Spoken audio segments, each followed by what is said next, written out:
The posts were old, splintered at the base, weathered from too many seasons of wind and silence. He drove the rusted nail in with 2 hard swings, sweat carving a path through the dust on his face. Another post leaned too far to save. He let it fall. Some things you couldn't prop up anymore, no matter how much you wanted to. Before we dive in, hit that subscribe button and drop a comment. Where in the world are you watching from? The field beyond the fence was brittle and yellowing, a tired patchwork of grass and regret. It hadn't rained in 9 weeks. He told himself it didn't matter. Told himself if he could just keep the fences up, maybe the land would remember how to hold on. Maybe the bank would forget what day it was. He wiped his brow with the sleeve of his shirt.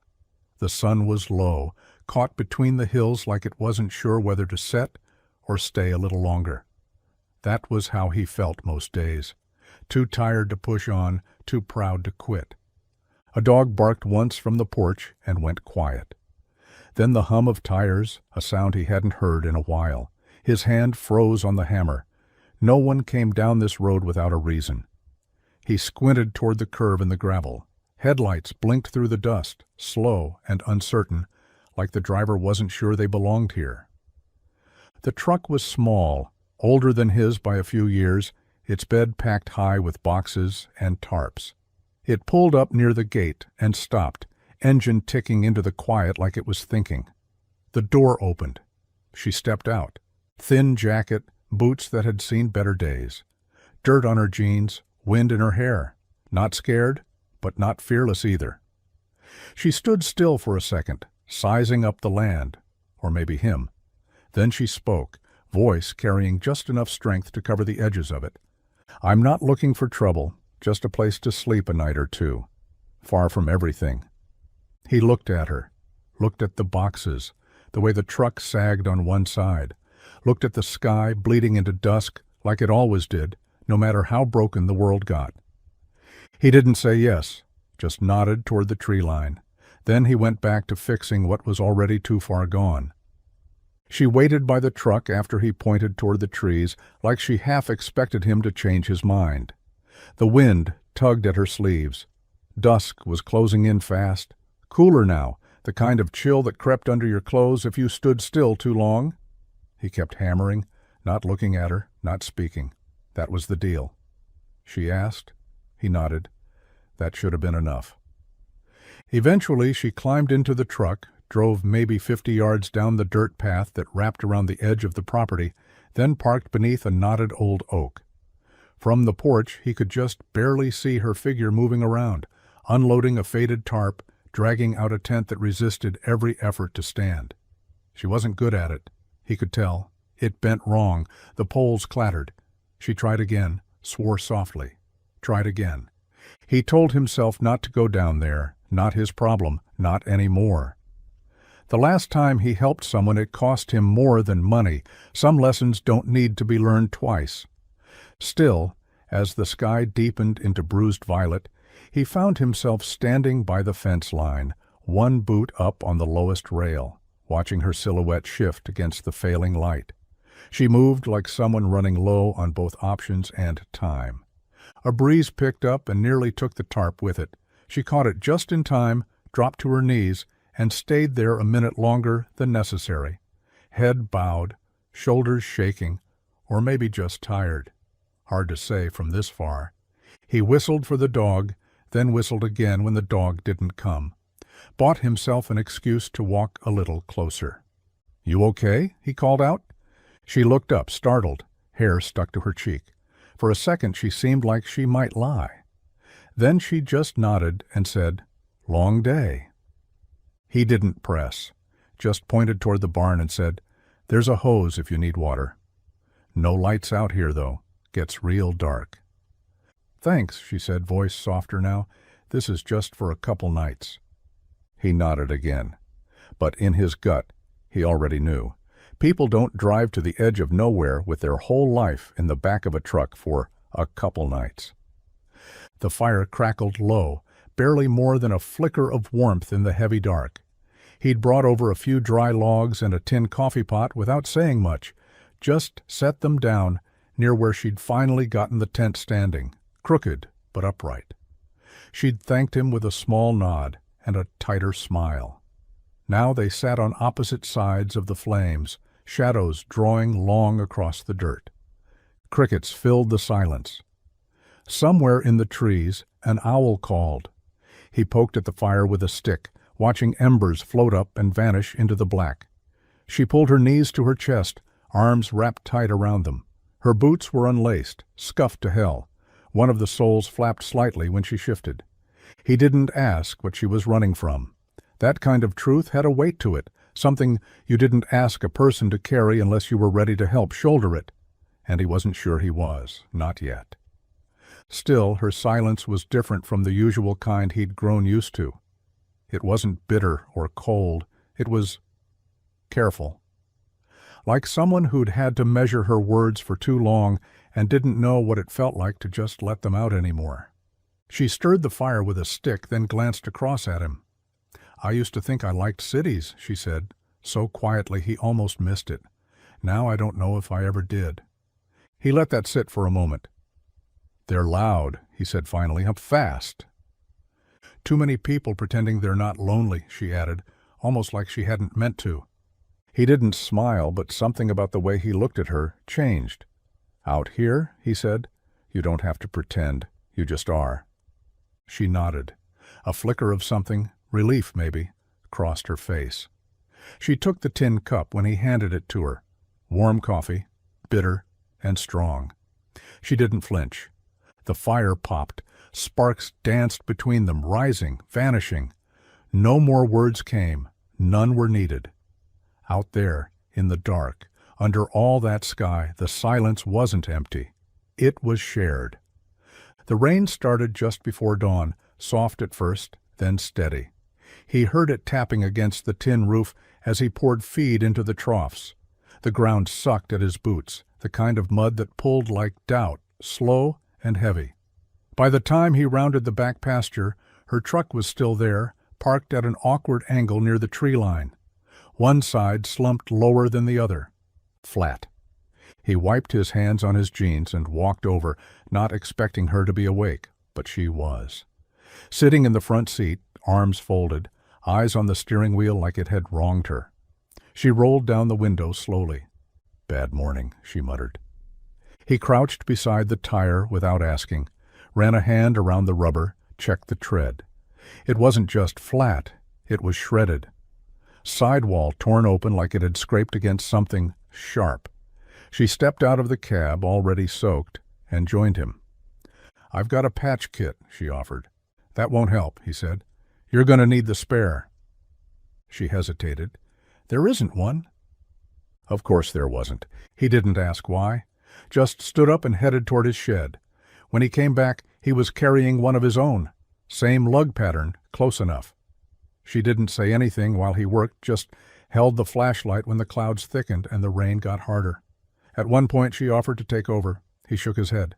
"Let me finish," he said. "It's not much, but it's something I can still fix." She didn't argue. When the tire was on, he stood, wiped his hands again, and looked at her for the first time that morning. Really looked. Her hair was plastered to her face, jacket soaked through, but there was a kind of stillness in her now. Not peace, something harder, something that had taken root deep down, like she'd stopped waiting for things to get better and just decided to keep walking anyway. She opened the truck door and reached inside, came back with a bruised peach wrapped in a handkerchief, pressed it into his palm. "Thank you," she said, voice soft but clear. Before he could respond, she was already behind the wheel. The truck coughed, then caught. She turned it toward the road and drove off without looking back. No wave, no goodbye. He stood there a while after the engine disappeared, rain running down his collar, a peach in his hand. He noticed it the next morning, snagged on the barbed wire near the edge of the field, something pale fluttering in the wind, like a loose flag. At first he thought it was a scrap of tarp or some feed bag torn in the storm. But when he got closer, he saw the weave of it, soft, hand-stitched, a scarf, heron. It still smelled faintly like firewood and something floral, faint and worn in. He turned it over in his hands. One corner was frayed, the stitching coming loose. It hadn't been left on purpose. It had slipped, or caught on the fence as she left. He pulled it free, careful not to tear it worse, then just stood there for a while, watching the road she'd driven off on. She hadn't come back. He told himself that was fine. People passed through all the time, hitching rides, chasing silence, running from whatever made staying too hard. But still, something in his chest didn't sit right. That truck had looked overloaded, boxes stacked too high, things rattling around like they hadn't been packed for a destination, just an escape. And she hadn't said where she was headed, just away. He went back to the house, tossed the scarf onto the porch bench, but it didn't stay there long. The dog found it later, nosed it twice, then pulled it into his bed beside the door, curled around it like it was a thing that mattered. He didn't have the heart to take it back. That night, with the wind howling low across the hills, he sat on the porch with a beer and stared out at the dark. The fields looked like ghosts of themselves, dry, stretched thin. He wondered where she was sleeping, if her tire held, if she'd found a place that didn't ask questions. He told himself it didn't matter, that she was probably fine, that he didn't even know her name. But when he stood to go inside, he looked once more at the scarf, tucked beneath the dog's chin. Something about the way it stayed there, soft, unclaimed, a little bit lost, made the silence feel heavier than it had before. The envelope came on a Monday, stiff and official, tucked between a feed catalog and a coupon flyer he hadn't asked for. No return address on the front, just his name in cold machine-printed letters. He stared at it for a while, standing by the mailbox with the wind tugging at his coat. The paper felt heavier than it should. He knew what it was. He didn't need to open it to hear what it had to say. Still, he carried it inside, set it on the kitchen table, like maybe it might forget how to be bad news if he didn't look too closely. The kettle boiled. He poured coffee with shaking hands, sat down, opened it. The language was polite, distant. A final notice, missed payments, grace periods expired. They had exhausted all reasonable accommodations. He read it twice, then a third time, not because he didn't understand, but because part of him wanted it to say something different the next time through. It didn't. He folded the letter, crisp and careful, and tucked it into the back drawer with the rest, the stack that had started thin and grown too thick to ignore. He slid the drawer shut like closing a door on something drowning. Outside, the wind had picked up. A storm was building somewhere out past the ridge. He grabbed his jacket and headed to the shed. If the fences didn't hold, the cattle would get loose. And if the cattle got loose, there'd be no chance of paying what little was left. He told himself it still mattered, told himself the work was still worth doing. By the time he made it to the south end, the sun was already dipping, bleeding orange across the fields.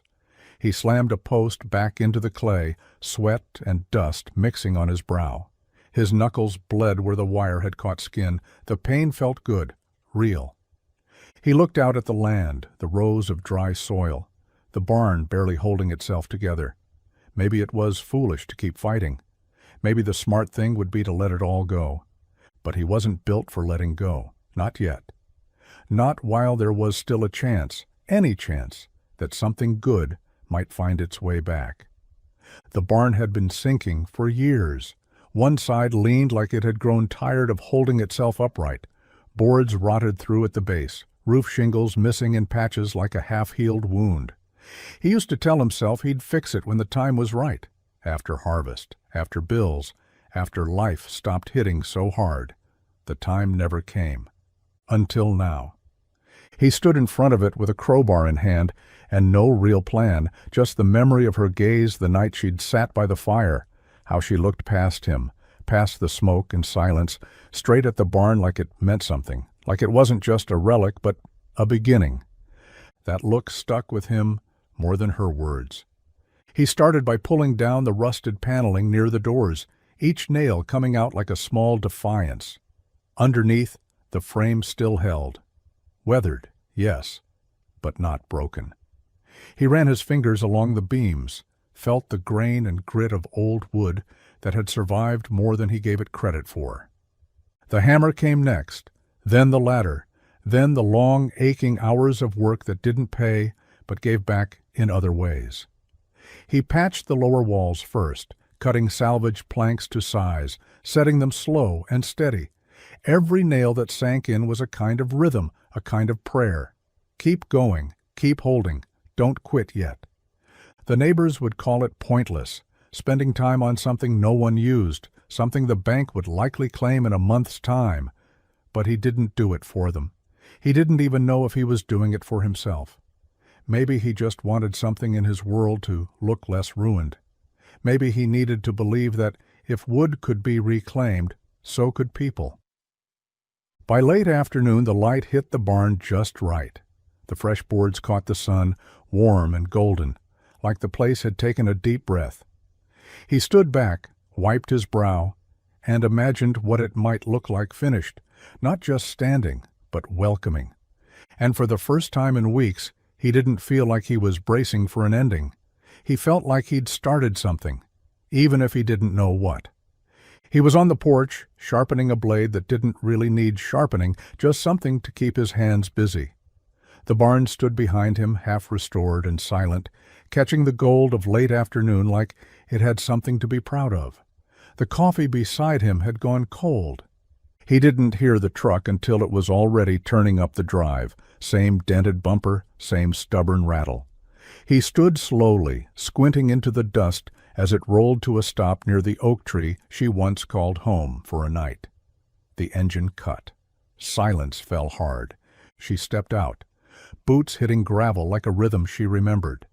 Same jacket, though the sleeves were rolled up now, sunburn along her collarbone. Her hair was tied back this time, and there were lines around her eyes he didn't remember. She looked like someone who had been somewhere, done something hard, and come back not quite the same. He didn't move, just watched as she walked toward him, steady but cautious, like she wasn't sure if she had the right to be here. When she reached the bottom step, she didn't ask permission. "Didn't mean to vanish," she said, voice low but certain, "but I had an idea." He waited, arms crossed. Let her fill the silence. She reached into her coat pocket and pulled out a thick envelope, worn at the edges. Inside were papers, blueprints, notes scrawled in pen, her handwriting. "I started looking into grants, community land projects, historical restoration. I thought, maybe your barn isn't just a barn." He didn't take the envelope, not yet, just stared at it, then at her. "You said you just needed a place to stay," he said. "I did," she replied, "and then I realized maybe I needed more than that. Maybe we both did." The porch creaked beneath her feet as she stepped up one stair, then another. "I want to help," she said softer now, "but only if you want me to." He looked down at her hands, how tightly she gripped the envelope, not offering a favor, offering a stake. After a long pause, he reached out and took it, not because he believed her, not yet, but because some part of him still wanted to. They came the next morning, 3 of them, clipboards, measuring tape, phones that never stopped buzzing. One of them wore boots too clean for this kind of work. Another started snapping photos of the barn like it was some ruin worth cataloging. He hadn't been warned, no call, no heads up, just the crunch of tires on gravel and then strangers walking across his land like they already owned part of it. He stepped out of the shed, rag in hand, grease up to his wrists. She was standing near the barn, pointing toward the roofline, talking fast and low. Something about load-bearing frames, something about airflow and ambient lighting. "What the hell is this?" he asked, louder than he meant to. The strangers looked up, hesitated. She didn't. She turned to him like she'd been expecting the question, maybe even bracing for it. "I brought in a few people," she said. "Architect, builder, someone who knows zoning, just to get a sense of what's possible." "What's possible?" he repeated, as if trying the words on for the first time. "You brought strangers onto my land without asking." She stepped forward. "I should have called. I know that." "You should have asked." "I didn't think you'd say yes." He scoffed, tossed the rag down onto the bench. The barn stood behind her, caught in early sunlight, a soft halo warming its splintered edges. It looked better than it had in years, still rough, still scarred, but standing. "I don't need help," he said, each word sharp and deliberate.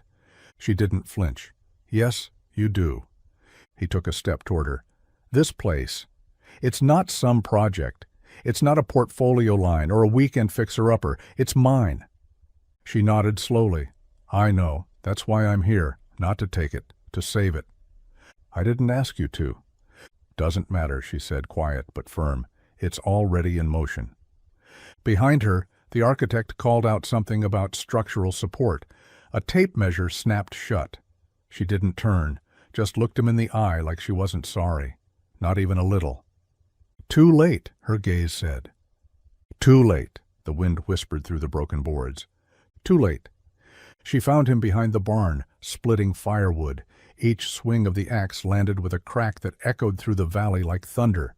He didn't stop when he saw her coming, just split another log clean through, let the pieces fall, and set the next one. She waited, hands in her jacket pockets, hair pulled back, boots muddy from the walk across the field. There was a folder under her arm, thick, creased, the kind that smelled like ink and risk. "You've been avoiding me," she said. He brought the axe down hard. The log split crooked this time, one piece toppling to the side, the other spinning out and landing near her boot. He looked up. "You brought people here. You took over like it was yours to decide." "I brought help," she said. "You needed it." "I needed space, not a circus." Silence stretched between them, taut and sharp. The wind stirred the trees behind them, carrying the scent of wet earth and pine. She held out the folder. "It's not a takeover." He didn't move. "It's a deed," she said. "Joint ownership. I bought part of the land that wasn't under lien. Yours is still yours." His brow creased. He wiped his hands on a rag and finally took the folder, opened it, stared. His name was there, in real ink, not just some copy. Her name, too. The parcel marked in red, the sections untouched. His land, still intact. He flipped to the back, to the signature lines. Hers was already there. "I didn't steal your land," she said, steady now. "I saved it." He closed the folder and looked at her. Really looked. Her eyes didn't waver. There was no pride in them, no triumph, just quiet resolve. The kind of look a person wears when they've made a choice and know they'll have to live with it, one way or another. "You didn't ask," he said, voice rough. "No," she admitted, "because I didn't think you'd let me, and I couldn't watch this place vanish." He exhaled slowly, like something inside him had been holding its breath. And for the first time, he didn't know if he was angry or grateful. Maybe both. Maybe something else entirely. The barn creaked in the cooling night air, settling like an old man easing into a chair. He stood just outside it, hands shoved deep in his coat pockets, boots planted in the damp soil. Above him the stars were sharp and countless, scattered across the black sky like broken glass. It was the kind of night where sound traveled farther than it should, and every small thing felt bigger under all that quiet.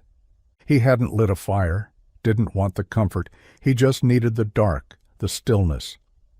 Somewhere behind him the dog barked once, then quieted again.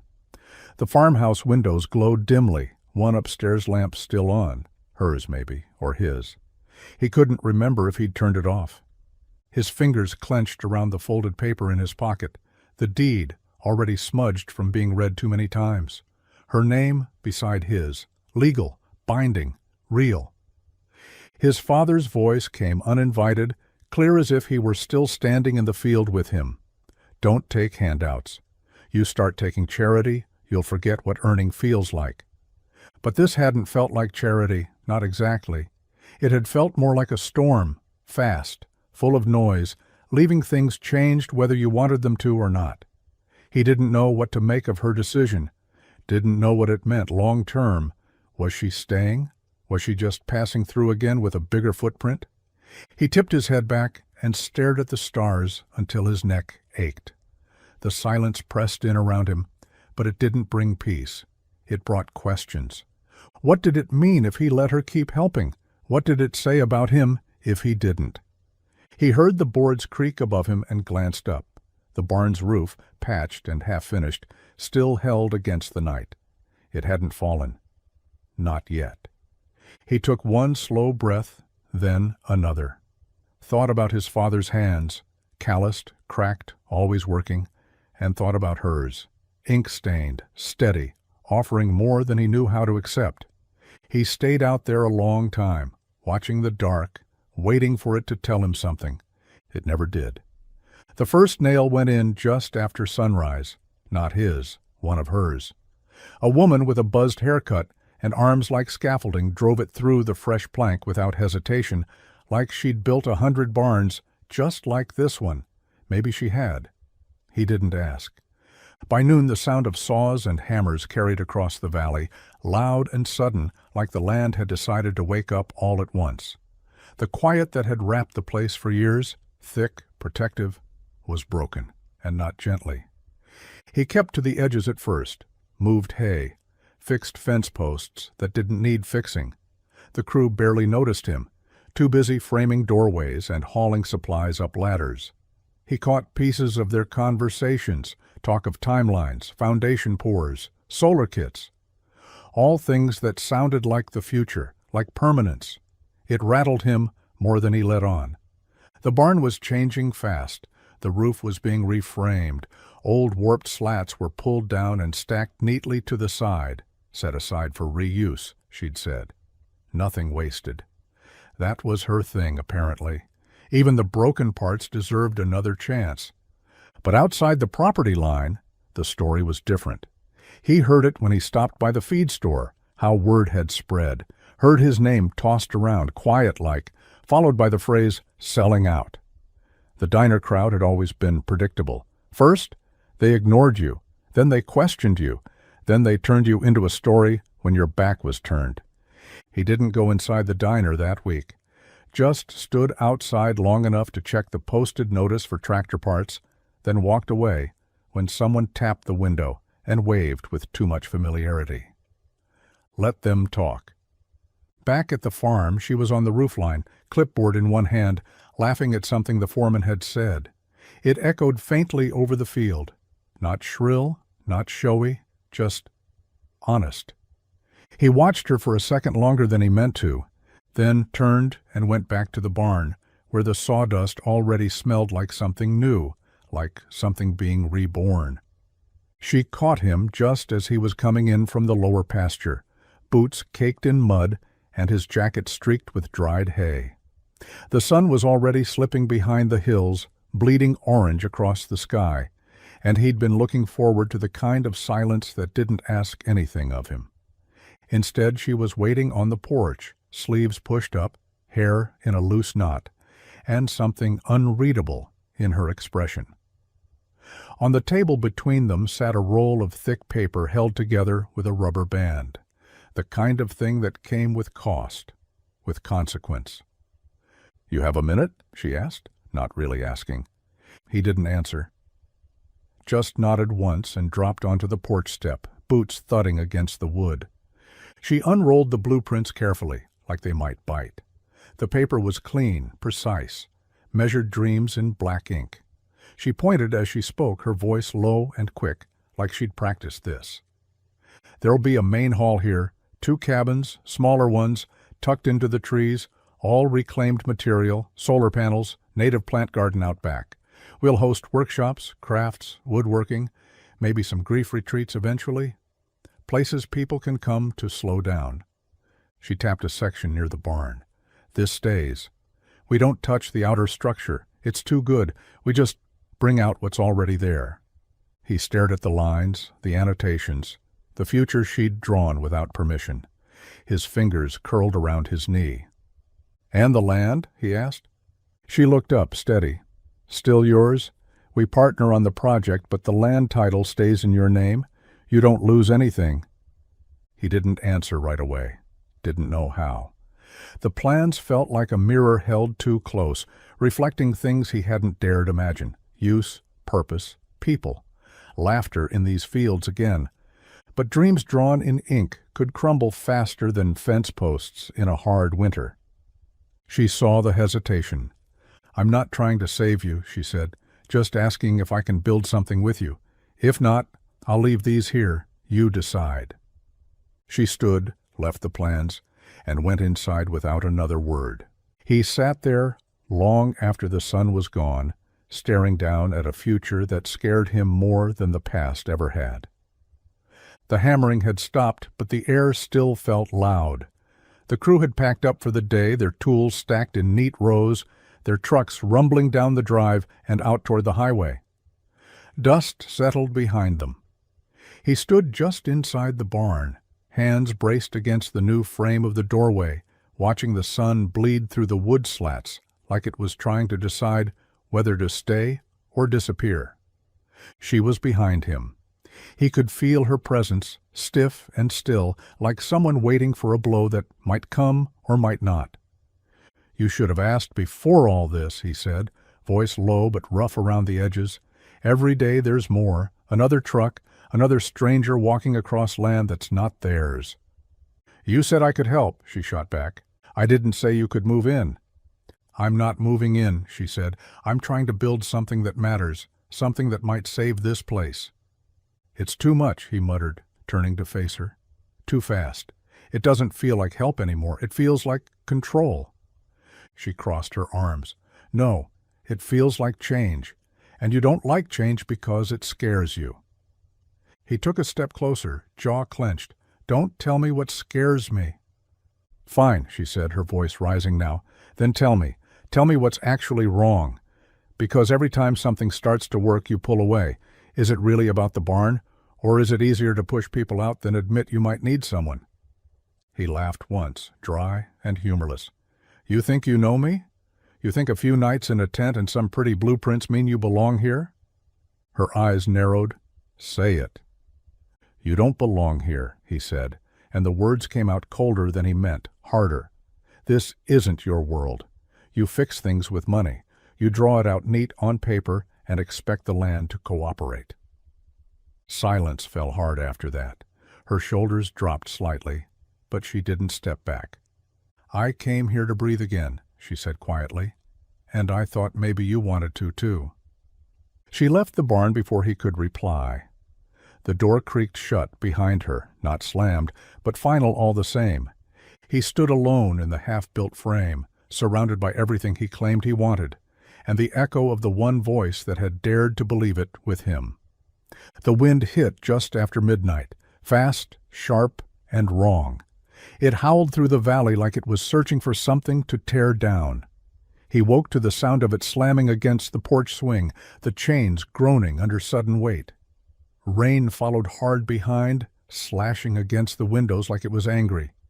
He sat up, heart pounding, listening, not to the storm, but to what it might already have taken, the barn, the frame, the roof that hadn't been secured yet.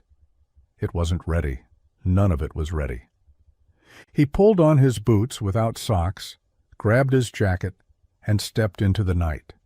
The rain soaked through in seconds. Mud pulled at his heels with every step. Lightning split the sky once, brief, blinding. Then thunder rolled through the hills like a warning.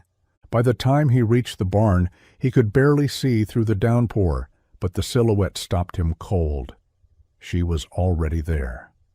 Standing in the open structure, rain streaming down her face and arms, sleeves rolled back, hair plastered to her skin, a hammer in her hand, nails in her pocket. She was driving a support beam back into place, one that had shifted in the wind. Each swing was uneven, furious. Her hands shook. He stepped into the barn, the roof half covered, water dripping through the exposed beams. "What the hell are you doing?" he shouted over the storm. She didn't stop, didn't look at him, just drove the nail home. "Can't sleep," she muttered. "Figured the storm would tear it down if I didn't do something." He moved closer. "You'll get hurt." "Too late for that," she said, and the way she said it made him stop. Not angry, not sharp, just tired, like something inside her had cracked open in the wind. He looked around, at the tarps flapping loose, the tools scattered, the beams straining. She'd come out here without telling anyone, without waiting for help, just like him. Lightning lit her face again, and he saw it. Beneath the soaked defiance, the regret. The argument hadn't left her. It was still there, still raw. He took the hammer gently from her hand, said nothing. Just grabbed a board, held it in place, and started working beside her. The wind didn't stop. The rain didn't ease. But the silence between them softened. The nails were cold in his hand, slick with rain. He passed them to her without a word, and she took them like they'd done this 100 times. Neither of them said it, but the fight still lingered in the air between them, bitter, unfinished, but softened now by exhaustion and the steady rhythm of work. He held the beam steady while she hammered. Her fingers trembled at first, still wet, still tense. She missed the first strike, cursed under her breath. He said nothing, just adjusted the board so the nail would catch cleaner. By the third one, she found her rhythm again. Tap to set, strike to drive. The sound of metal into wood became a kind of truce. Rain pounded the tin above their heads, but it was muted under the half-finished roof, like the barn was holding its breath too. They moved from board to board, beam to beam, hands brushing now and then. He steadied the ladder while she climbed. She passed him a second hammer without asking. In that storm-wrapped silence, something shifted. Not dramatic, not sudden, just enough. At one point, her hammer slipped and bounced off the edge of the frame, landing in a puddle. She groaned, sagging against the post. "You all right?" he asked, the first words either of them had spoken in almost an hour. "I'm fine," she said, breathless, just trying to remember if this was actually a good idea. "You dragged 3 architects and a zoning lawyer onto my property. You're in too deep to second-guess now." She looked over her shoulder, eyes wide, then laughed. Just once, loud and surprised, like it had caught her off guard, like she didn't know she still could. He smiled, small and tired. "That's better." "You gonna start charging for encouragement? Only if you start hitting nails on the first swing." She laughed again, deeper this time. The barn didn't feel quite so heavy after that. They worked a little faster, a little lighter. Out in the storm, everything was soaked and uncertain. But inside the half-built frame, under a patchwork roof and a flickering light, they were building something that felt steadier than either of them had been in a long time. The storm had passed by morning, but the air still held the scent of wet earth and sawdust. The barn stood quiet now, like it too was catching its breath after the night's fight. He was sitting on the porch with 2 chipped mugs of coffee when she came out, hair still damp, her jacket draped over one shoulder. She took the mug without a word and sat across from him. No jokes this time, no guarded quips. Just the kind of silence that comes when something needs saying and both people already know it. He waited, let the wind fill the space between them. "I used to wear heels every day," she said finally, eyes on the gravel. "Downtown office, view of the river. I used to think that meant I'd made it." He didn't interrupt. "I worked in finance, real estate investment, mostly high-end stuff, corporate, commercial. Big numbers, bigger egos. I got good at building things for people who never had to lift a hand to make them happen." She sipped the coffee, winced. It had gone cold. Still, she didn't stop. "I burned out 2 years ago, woke up one morning and couldn't breathe in my own apartment, couldn't pretend it was just stress anymore, so I left. Sold everything I didn't need, cut ties I thought I'd never live without, bought a used truck, some land up north, thought I'd disappear for a while." She looked at him then, not blinking. "Then I saw this place." He stiffened slightly. "It was on a list of foreclosures. Your land. The listing hadn't gone public yet, but it was close. And I don't know what it was.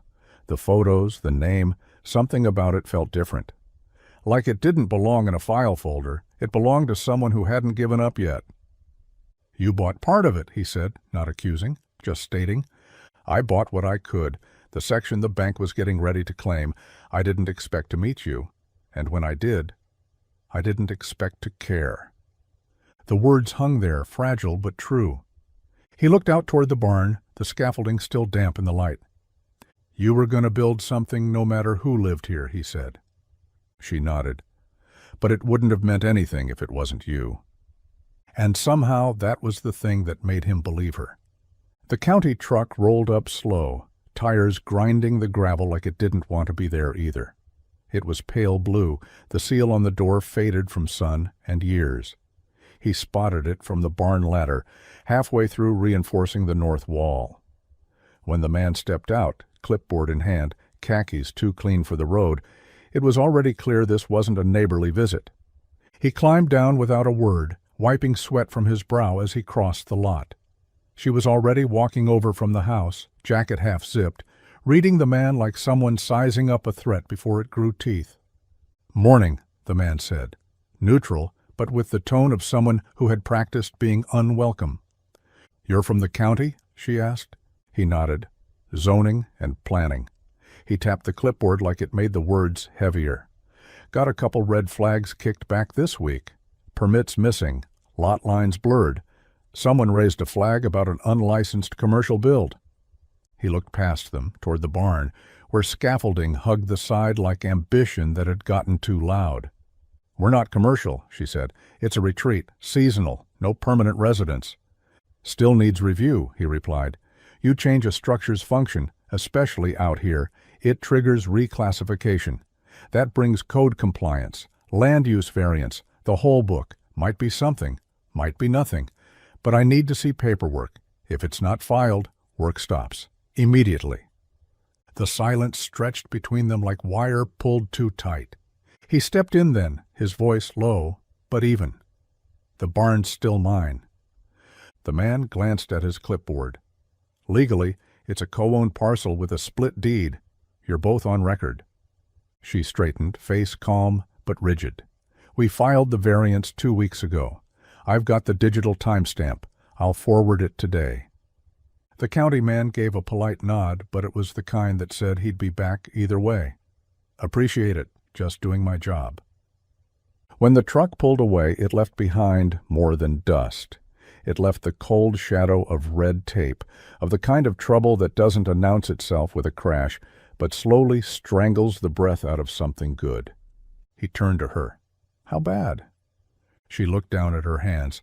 If they dig, it could be bad. And in that moment the barn felt a little less solid, like hope could buckle just as easy as a roof beam under too much weight. The air was thick with that kind of heat that made everything feel heavier. Dust hung in the light, slow to settle, and the barn creaked as the wind shifted through its half-finished frame. He stood by the work table sorting nails by size, not because they needed sorting, but because it gave his hands something to do. She came out from the house, holding a manila envelope. Her face was calm, too calm, like someone holding back news that might break either of them if said the wrong way. "I talked to the county this morning," she said. "They're still digging. They flagged a foundation permit we didn't know was required. There's an appeal process, but it's slow. Could delay everything."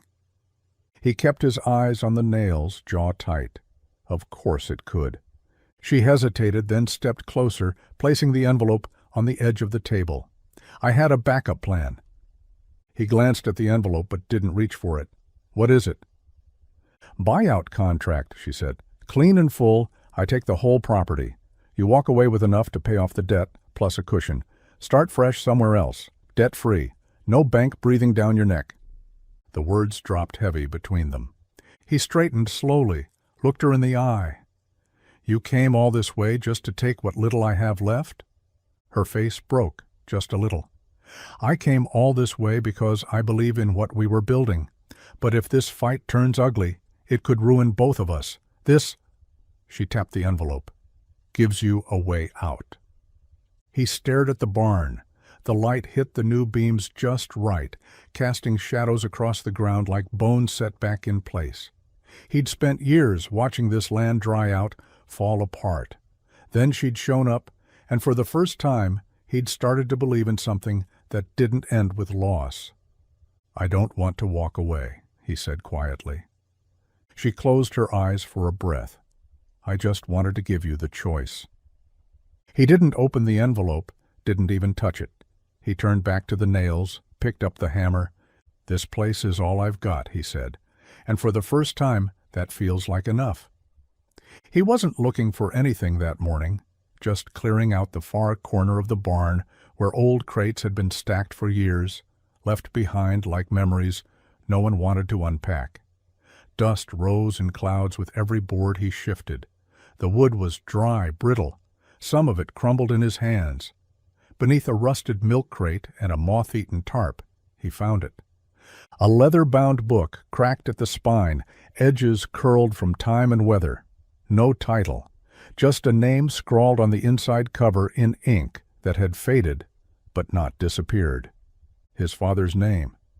He sat on an overturned bucket, dirt clinging to his jeans, and opened the first page. The handwriting was rough, hurried, but his father's voice lived in the rhythm of it, direct, practical, with bits of hope buried beneath the grit. Barn's holding, but not for long. If the north beam shifts again, we'll lose the roof next spring. Should have rebuilt it when I had the money, should have planted the orchard, should have built the shop for the boys. He turned the page. Been thinking about offering weekend classes, woodwork, maybe engine repair. Folks need hands-on again. Tired of watching the land turn into a line item. This place could be more. Just need time. Just need help. Each line pressed deeper into him. There were sketches, rough floor plans, layouts of what the barn could have been, not a relic, a gathering place. He'd never known any of this. His father never talked about dreams. He talked about bills, weather, what needed fixing. He closed the journal slowly, holding it like something sacred.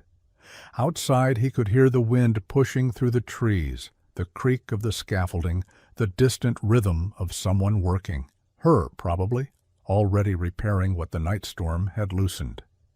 All this time he'd thought he was holding on to something for himself. But maybe it had always been more than that. Maybe this barn had always been meant for more than just shelter. He stood gripping the journal tight.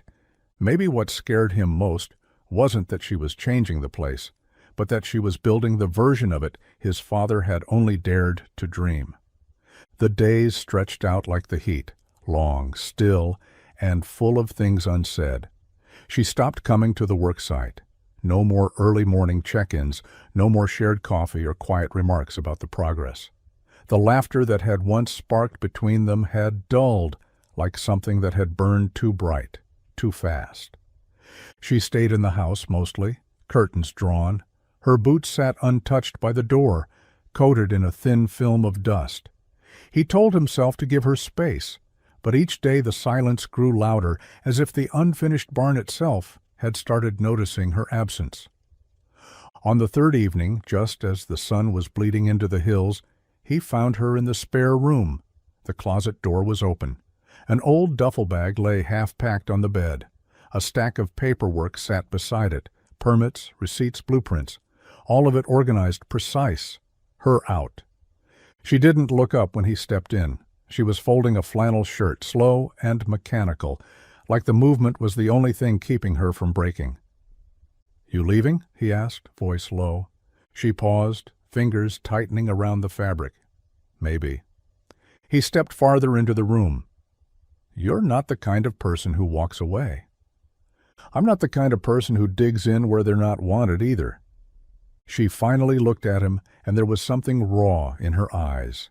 Not anger, not even disappointment, just weariness. The kind that comes from carrying too much for too long. "Maybe I rushed it," she said. "Maybe I let myself believe in something too fast. In this place. In you." He didn't answer right away. His throat was tight. He looked at the duffel, at her hand on the zipper, like she wasn't sure if she wanted to close it or not. "I never said I didn't believe," he murmured. "I just didn't know how to catch up." She gave him a tired smile, the kind that doesn't quite reach the eyes. Maybe we weren't building the same thing. He didn't know what to say to that, not yet. So they stood there, sunset spilling between them, caught between staying and going, with nothing but silence left to hold. She was stuffing a roll of blueprints into her bag when he stepped into the room. The sun hadn't fully risen yet, just a dull glow behind the hills, casting the farmhouse in a quiet gray. She didn't hear him at first, or maybe she did and didn't want to react. Her movements were slower this time, less certain. He held the journal in his hand, thumb pressed between 2 pages like a marker. His father's handwriting stared up at him, faint but resolute. He crossed the floor with quiet steps, the old floorboards creaking beneath his boots, and stopped just behind her. "I need to show you something," he said. She froze. Slowly she turned, her expression guarded, like she couldn't take one more thing that might push her over the edge. Her eyes were rimmed red, like she hadn't slept, or had tried too hard. He handed her the journal. She took it without speaking, her fingers brushing his for just a second longer than necessary. When she opened it, her eyes moved fast across the pages, then slowed. He watched her lips part slightly as she read, a breath catching in her throat. The blueprints forgotten at her side. "He wanted this," he said. His voice was low but sure, steadier than it had been in days. "He wanted to build a retreat here, a place for people to come and fix things, hands, hearts. He just never had the time, or the right help." Her fingers trembled over the ink.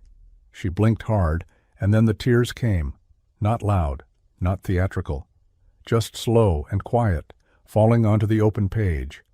She pressed her palm to her mouth and looked up at him like she couldn't believe what she was holding. "You never told me," she whispered. "I didn't know until I found it." He sat beside her on the edge of the bed, the weight of the journal between them. This place. It was his unfinished story, but maybe it doesn't have to stay that way. She closed the book gently, like it deserved reverence. Her voice cracked as she whispered, "Then let's finish it, for both of them." He nodded, eyes damp but unflinching. Neither of them moved for a while. They didn't need to. The decision had already taken root in the space between them, quiet, firm, and real. The community center smelled like old coffee and floor polish. The air inside was thick with small-town tension, the kind that doesn't show its face until change walks through the door and asks for a seat at the table. Folding chairs lined up in crooked rows. Faces he'd known for years, some nodding, some already bracing for a fight. She sat in the front row, papers in her lap, pen tucked behind her ear. He stood against the back wall, hat in hand, heart pounding harder than it had the day his father died. The mayor, an aging man with a soft voice and a hard jaw, called the meeting to order with a tired gavel tap. "We've got a variance request on the table for partial commercial use of agricultural land. Some of you have voiced concerns." Voiced was generous. It had been weeks of whispered opinions turning into public resistance. Too fast, too big, outsiders meddling.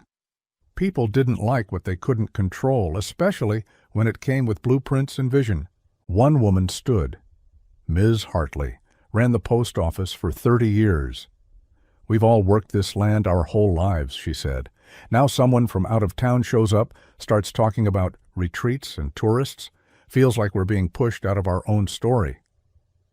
There were murmurs of agreement, a few nods, some eyes flicked toward him. Another man stood. Tucker, from down the ridge. "That barn's looked half dead for a decade. Somebody's finally fixing it, and we're going to say no just 'cause it's different?" The mayor glanced toward the back wall. "Anyone else?" The room quieted. Then he stood. He hadn't prepared a speech. He didn't need to. "I've been on that land my whole life," he said. "Watched it wear down like an old coat, and I held on to it out of pride. But pride don't fix broken beams. Don't fix people either." He looked around the room, at the worn faces, the calloused hands, the crossed arms. "This isn't about losing something. It's about letting it grow. My father wanted this land to give something back. So do I." Silence followed, not empty, just heavy, like the air before a storm, full of something about to shift. Then someone clapped, just once, then another. Until the room wasn't divided anymore, it was deciding. And maybe, just maybe, choosing to believe in something new.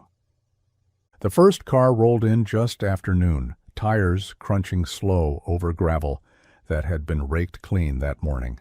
Then another, and another.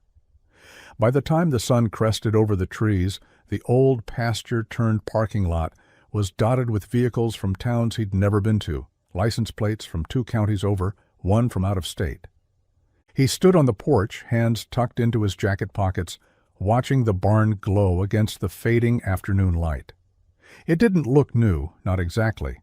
It looked lived in. The wood was still scarred in places, still sun-bleached in others. But the windows were clean, the roof sealed tight, and the doors swung open wide like the place had taken a deep breath and finally let it out. Inside, candles flickered in mason jars set along the rafters, casting soft gold across the beams. Twine-wrapped bundles of lavender and rosemary hung from hooks near the entrance. She'd insisted on planting herbs in the old garden bed, where weeds had once claimed everything. Now it smelled like summer and memory. People filtered in slowly, some hesitant, some curious, a few holding hands like they weren't sure what they were walking into. A man paused to touch the barn wall, fingers dragging across the grain like he was remembering something he couldn't name. A kid darted past the entry and straight to the workbench display where hand tools had been laid out like artifacts. Laughter followed, soft and contagious. She moved through the space with ease, not hosting, welcoming, dressed simple, sleeves rolled up, hair braided back, clipboard nowhere in sight. He watched as she leaned in to speak with a woman near the coffee urn, then smiled at a couple who had driven 3 hours just to see what all the talk was about. She caught his eye across the room. Just a second, just enough. He nodded once. Outside, wind brushed the tall grass that lined the path. The herbs swayed. The lights hummed. This place had once been the end of a story. Now it felt like the beginning of a dozen more. The sky was wide and clear, a soft blue broken only by the slow drift of clouds. Late afternoon sun warmed the fields, casting long shadows from the barn, which now stood solid and still, like it had always meant to become what it was now. Out past the fence line, beneath the same oak where she'd camped that first night, a blanket had been laid over the grass, faded quilt squares, stitched together like the kind you find in old cedar chests. She was already there when he walked over, 2 sandwiches wrapped in wax paper, a mason jar of lemonade, and a paper bag resting between them. Her boots were kicked off to the side, toes bare in the grass, hair loose for once, catching sunlight like thread. She didn't say anything when he sat down beside her. She just smiled, handed him one of the sandwiches, and leaned back on her elbows. The breeze was slow, lazy, the kind that made you forget how hard everything had once been. He looked out at the land, green in places that used to be brown, neat rows of herbs along the old garden fence, laughter drifting faintly from the barn where a workshop had just wrapped up. A group of women were still milling around, talking about soil, about starting over. She reached into the bag and pulled out a peach. It was bruised on one side, soft with ripeness. She turned it in her palm for a second, then handed it to him without a word. He took it, thumb brushing over the skin, and let out a quiet laugh. "Full circle," he said.